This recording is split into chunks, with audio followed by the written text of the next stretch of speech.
Everyone had their moments of terror with evil spirits, with sleep paralysis, hexes caused by witchcraft and things like that, and scary things that they actually have encountered.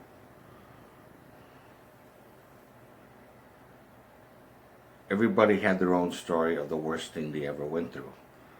I shared one, which was very horrific. But there was another one that I suffered greatly of fear caused by witchcraft.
Hello everyone. Once again, this is Dare to Speak.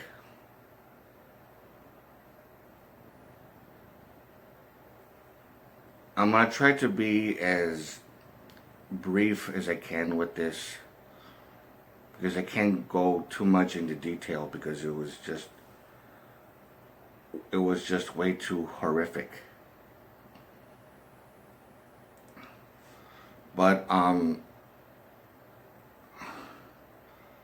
the things that I've witnessed when I was a kid, not just the sexual abuse, with ritual, because it was all stylized ritual. There was also certain things that no person should ever go through. Nobody.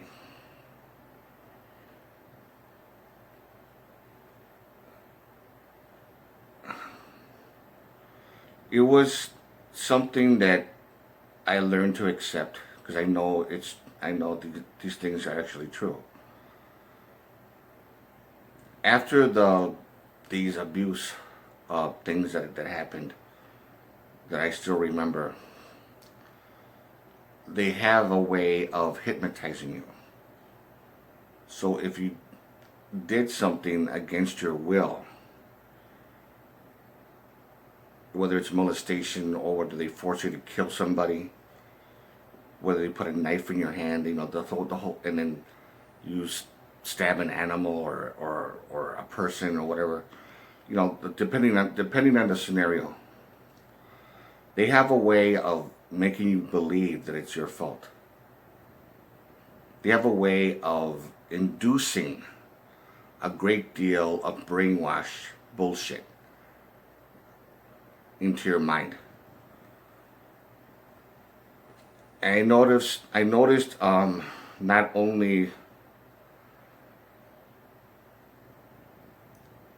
these things going on that I actually remember. I kind of remember how they would look at you. Some of them would wear masks, like a voodoo almost type mask or whatever, or some were like of certain animals, and they would have like a very disturbing looking the way it looks. It's hard for me to describe. And they pretty much like look at you eye to eye, and that's when and after it's the whatever they do, they try to cover their tracks. and put a guilt trip on you. So it's more like post-hypnotic suggestion. That's what they're doing.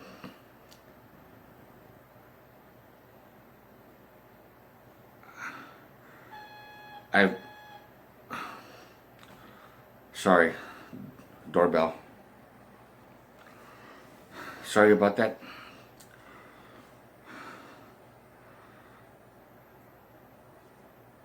They actually do that to you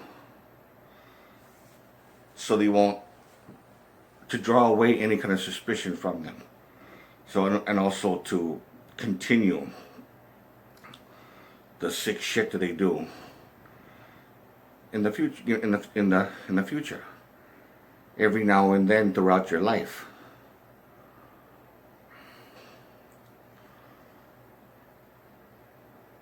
Of course, I'm not gonna tell you what they made me do or exactly what I did. I'm not pissed off about it anymore. I pretty much buried it. I just pushed it away, or kind of thing. However you want to phrase it. But back then, years ago, I was mad as hell. I was fucking angry. It's like you ruined my fucking life kind of thing. But it took many years to mend a lot of the bullshit that I was victimized from. My mom had it worse than me, in my opinion.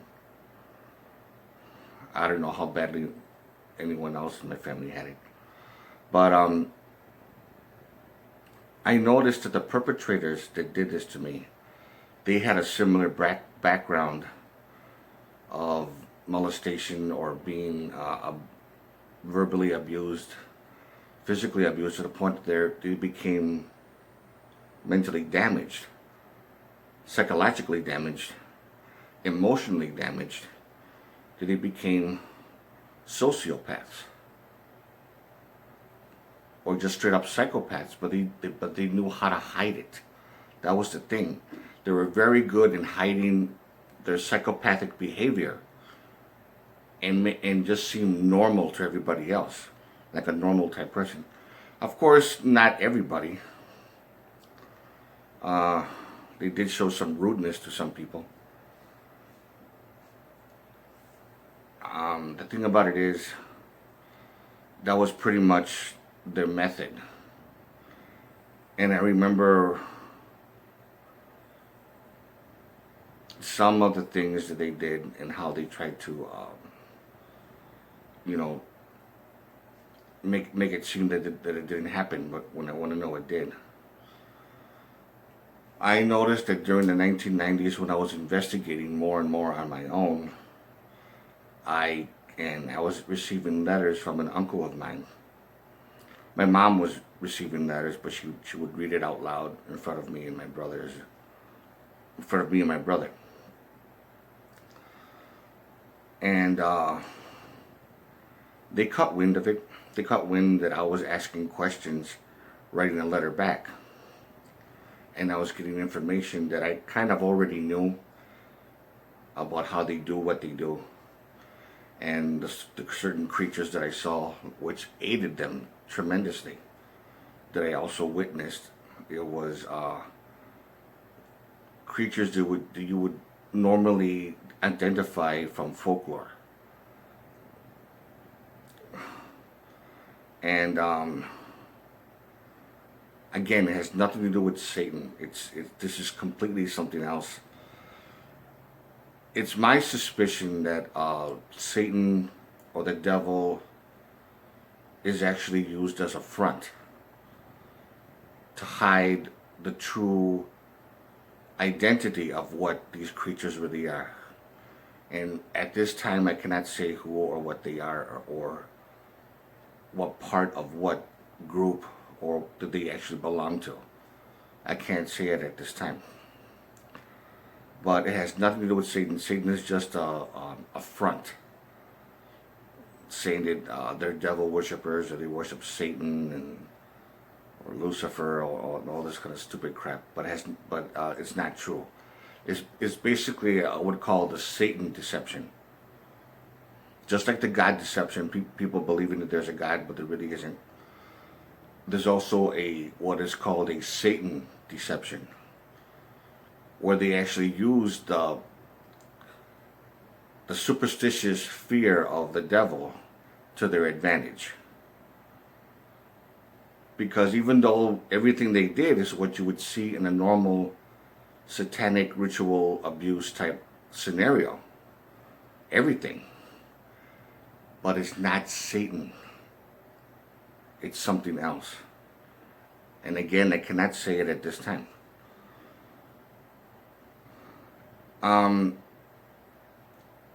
The thing that was really horrific was not just the things that I saw and was forced to do. It was these creatures that I saw that aided them, and they actually came in from their dimensional realm and into this this reality. And these creatures are actually, they're not spirit, they're biological beings.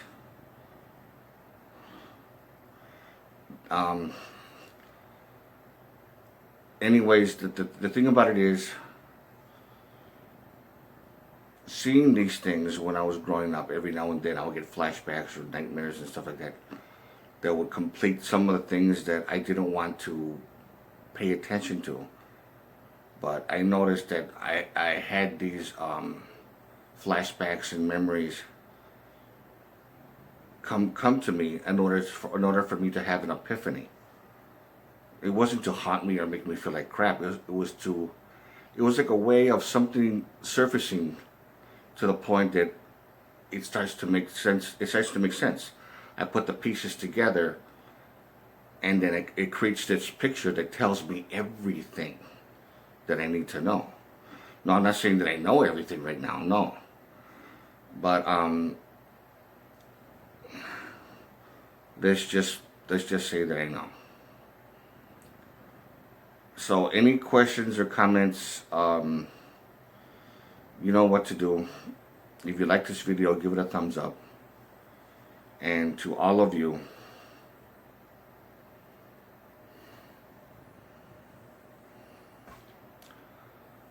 take care.